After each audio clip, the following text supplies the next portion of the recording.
Welcome to the Creating Equitable Schools Roadmap webinar. This webinar will review the high-level focus documents specific for science and technology. My name is Dr. Lauren Beal. I'm the Supervisor of Curriculum and Instruction at the Lancaster-Lebanon IU13. This year has posed many challenges for schools across the country, but with challenge comes opportunity. Each year, students enter our classrooms at a wide variety of readiness levels. That may feel even more compounded this year, depending on the student's educational experience this spring and the structure of school this fall. Regardless of the student's educational experience, it is extremely important that we spend the vast majority of our class time engaging students in grade level content and accelerating and remediating as needed. We should not reteach all the content that was missed in the spring.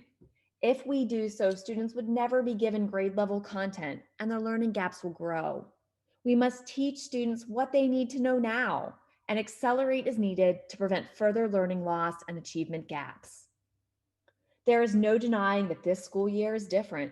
For many of us, our instructional time with students looks different. Time has always been a scarce commodity, but this year it's made harder by unfinished learning from the spring. This school year, we must make strategic instructional decisions in regard to what content we prioritize. Not all content in a grade level needs the same level of emphasis. PD has developed a resource for us to help prioritize essential content in various subject area and grade levels.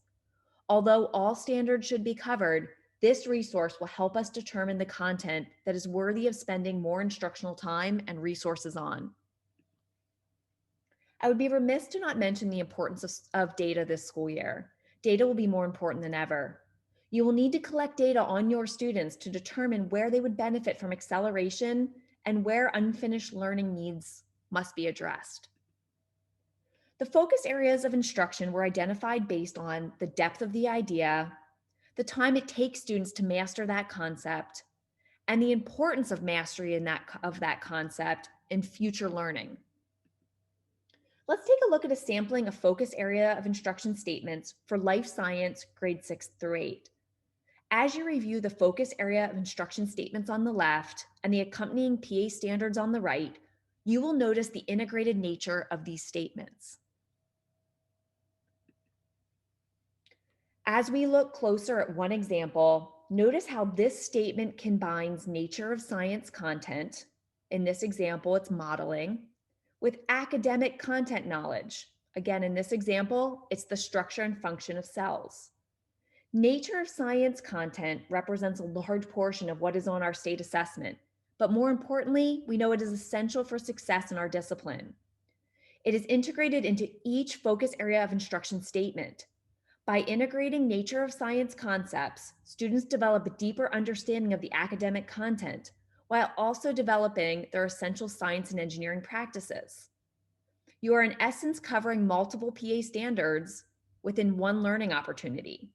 It also helps students make connections among the core ideas, deepening their understanding of the content. The focus area of instruction statements align directly with the science curriculum frameworks that are located on SAS. You will see similarities in the focus areas of instruction statements and the competency statements on these frameworks. You will also notice that not everything on the SAS curriculum frameworks is found on the prioritized area of instruction statements. Again, the focus areas were identified based on the depth of the concept, time necessary to master that concept, and how understanding of that concept connects to future science learning. I'd also like to note that there's new standards on the horizon in the state of Pennsylvania in the areas of science, environment, ecology, technology, and engineering, and PA. You will notice a connection between the focus area statements and the new proposed integrated standards in PA. The integration of core concepts, along with the nature of science, is a structure of these new standards. So although these standards are not approved at this time, they represent our goals for future science education in the state and align nicely with the focus area of instruction statements identified by PDE this year.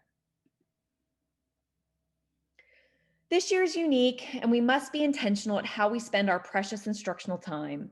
Take time to review the focus documents and compare it to your current curriculum guides. Make sure you are considering what has been identified as focus areas of instruction when designing your learning opportunities to ensure that students are provided with instruction and support that will help them master those essential concepts. This year, use formative, summative, as well as diagnostic assessments like the CDTs to help you identify where content can be accelerated. Use resources such as the voluntary model curriculum resources housed in SAS to support instruction in these focus areas of instruction. Although different this year, the school year has endless possibilities. It will require us to think differently about the way we instruct our students and the content we deliver and the way what we prioritize and emphasize this school year. Students in Pennsylvania are resilient and will continue to thrive and succeed even in these conditions. Please take some time to review the resources that were discussed within this webinar. Thank you for joining me, and I wish you a great school year.